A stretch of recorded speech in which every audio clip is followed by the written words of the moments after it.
Ito, continue tayo. So ito pa rin yung way na dinala natin, no? Naputol lang yung naputol lang yung ating camera kasi 11 minutes and 19 seconds yata siya every gano'n nagkakat, no? So tayo is wala na tayong ngayon, time mag edit ng video. So ang ginagawa ko is per files na lang, kung ano yung files na yon is upload ko na lang. So gagawin ko na lang parte-parte, no? Part 1 yung kanina, ito part 2 na to. So ayan, hindi naman tayo nawala, no? Ganun pa rin naman yung street. So susundan nyo lang to. Ayan, maganda daanan dito mga pare ko, eh. Ayan. Paglabas natin dito is doon na sa may Langkaan. So kung familiar kayo doon sa may GE grocery, yun yung labas natin ito. Oo. Mhm. So hanap na naman tayo ng topic na iba, kasi na topic naman na natin yung air filter, no? So ingat kayo doon, ha. Okay na yung kung gusto nyo is yung katulad sa akin, ilagay ko yung link dyan sa baba, no? Tsaka ito nga, napalit nga tayo ng harap likod na brake, no? Yung sa harap is brake pad, tapos yung sa likod is brake shoe. So yung in-upload ko, no, yung pinost ko dyan na dalawang yan is hindi man siya specific sa Honda Wave RS6 natin, is plug and play naman siya, no? So ayan, share ko lang din sa inyo para at least hindi na kayo maghanap na kung anong sukat natin na brake shoe sa likod, anong brake pad natin sa harap. So ayan na, no, hanapin niyo na lang dyan sa aking pinost, no, na braking system natin na magpapalit tayo. So nagpo-post kasi ako noon, na based on my research talaga, eh. So okay naman at nagkasya naman yung ating mga ating analysis, no?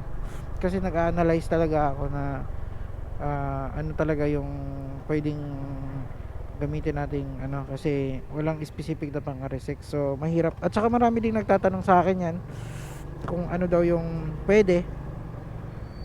So ito na,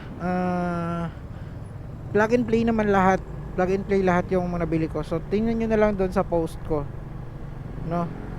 Tingnan na lang yan doon. So ang brand na yon is Pitts Bike. Pitts Bike baka naman.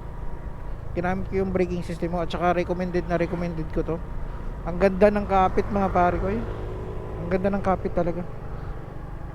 Lalo na yung sa brake shoe sa likod, kasi nung hindi pa ako nagpalit, grabe yung brake shoe ko sa likod, parang hindi na talaga kumakapit mga pare ko, eh. Kahit minor, wala na, parang dumudulas na lang talaga. Tapos nung binaklas na nung mekaniko ko, nung magpalit na nga ako ito ngayon, Pitts Bike, is medyo makapal pa naman siya. Pero bakit ganun? Kasi nga siguro kasi mura ko lang kasi nabili yun, umurahin lang din kasi siya. So ngayon nung ito na nga, Pitts Bike na to, harap likod, brake shoe at saka brake pad, maganda ang performance, ang ganda ng aking braking system. So may mga time pa nga dati nung hindi pa tayo nagpalit, marami akong beses na yun nga, muntik na oo, dahil dun sa mga brake natin na hindi na masyadong kumakagat. Yung sa harap is okay naman siya, pero manipis na, no? Yung ating brake pad sa harap na Nissin pala brand ng ating stock, no? Nissin din yung ating caliper, Nissin din pala yung ating brake pad, no? Pero ang pinalit ko ngayon is yan na, Pitts Bike. Maganda siya. So kung natandaan ko, nasa 100 plus lang tong mas mahal yung sa likod, no? Mas mahal yung sa likod na brake shoe kaysa brake pad, mas mahal yung sa likod. Pero grabe din yung kapit nung sa likod, ang ganda talaga, no? Minsan hindi ko naman recommended to, ha. Minsan yung sa likod na lang yung ginagamit ko tulad nito. Mabilis akong na i-stop niya talaga yung motor. Oo. Kaya maganda talaga to. Recommend ko talaga sa inyo to.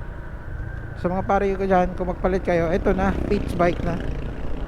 Kasi nakabili din ako dati ng mumurahin na wala din naman pala. Di, imbis nagtitipid ako, di wala din. Mas delikado pa. Kasi nga, hindi na nga kumakapit yung brake sa likod dati. Eh, nung binuksan is makapal pa naman talaga siya. Pero bakit gano'n? Dumudulas na lang. Tsaka na, hindi. Kasi siguro, wala kasing brand yung binili ko. As in, ano lang siya. Yun lang, brake lang siya. Na pang XRM.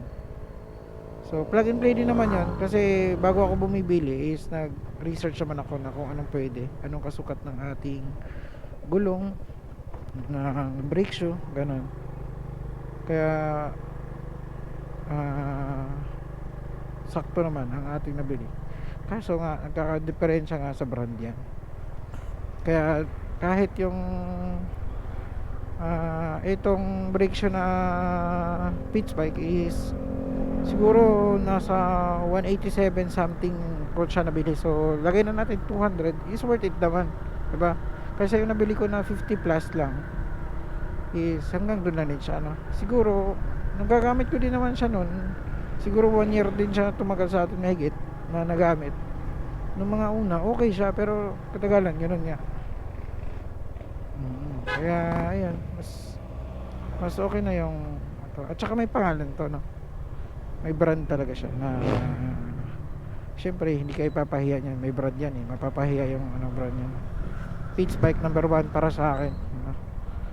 So ayan, kasi nakuha niya yung, alam mo yung gusto kong brake preno sa harap likod, na nakuha niya yung fulfillment ko kumbaga. So ayan, recommended ko sa inyo Pitts bike. So may post ako dyan. Yan ang bili nyo.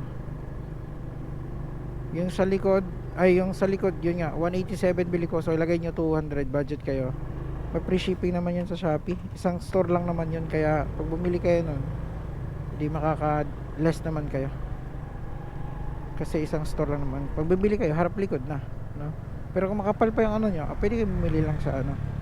Tapos yung sa harap naman na brake pad is 94, mga ganon. So lagay natin 100. So budget kayo sa braking system nyo na ng 300 pesos, no? Para sa braking system nyo, palitan nyo na yung harap likod, ganon. Budget kayo ng 300. At may sukli pa kayong barya nyan. U-turn tayo doon, no? Ito na tayo mga pare ko, is entering na tayo dito sa may Aguinaldo Highway. Ito yung GE Grocery. At mag-u-turn slot muna ako dito kasi sa kabila kami dadaan. Ikot kami doon.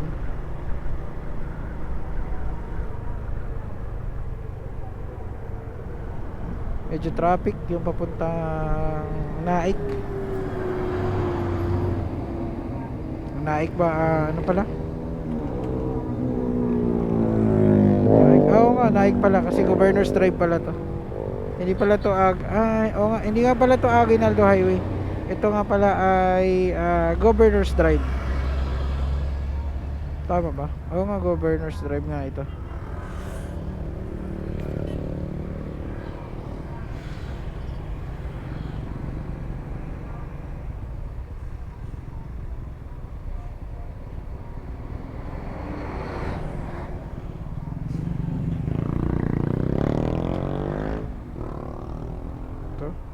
Odo natin 24K 24.5 24,533 to be exact.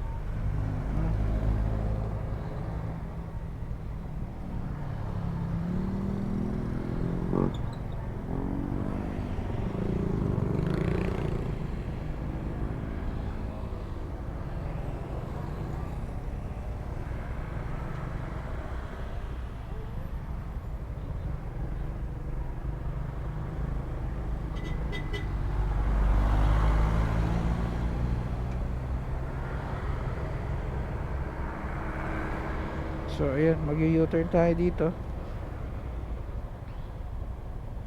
Kaso medyo traffic pa.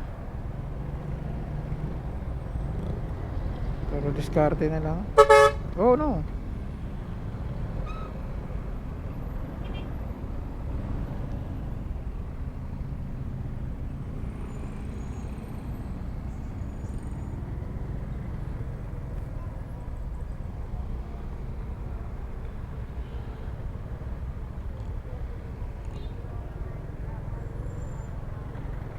Ayan. Diskarte lang sa singitan. Nakamotor naman tayo. Kasi medyo traffic talaga dito sa ano, parting to ng Governor's Drive. So ayun, no, nahatid ko na kayo dito sa may Governor's Drive na mga pare ko. So hanggang dito lang muna yung aking video. Maraming salamat sa inyo mga pare ko. Like, share, subscribe kung nakatulong sa mga naghanap ng ruta or sa mga tips